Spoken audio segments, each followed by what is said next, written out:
முருகனுக்காக நான் இருக்கிற வேல்மாறல் 48 நாள் பிரம்ம முகூர்த்த பூஜையில இன்னைக்கு காலையில 3 மணிக்கு நான் எழுந்தேன். வாசல் தெளிச்சு கோலம் போட்டுட்டு வெளியே 2 விளக்கேத்திட்டு இன்னைக்கு நான் நெய்வேத்தியமா பாயசம் தான் பண்ணேன். கொஞ்சம் லேட்டா எழுந்ததுனால இன்னைக்கும் பாயசமே செஞ்சுட்டேன். இன்னைக்கான அபிஷேகம் பாத்தீங்கன்னா பால், பன்னீர், நல்லெண்ணெய், சந்தனம், விபூதி இதுலதான் இன்னைக்கு நான் அபிஷேகம் செஞ்சேன் முருகருக்காக. போல இன்னைக்கு குளிச்சுட்டு அபிஷேகம் எல்லாம் செஞ்சுட்டு முருகருக்கு அலங்காரம் எல்லாம் செஞ்சு என்னோட வேல்மாறல் படிச்சு முடிக்க இன்னைக்கான டைம் 5:30 நான் முடிச்சிட்டேன்.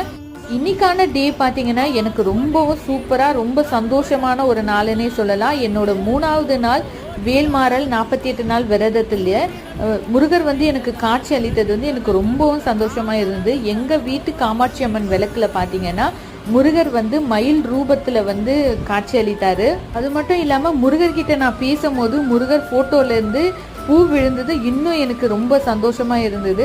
பாய், நெக்ஸ்ட்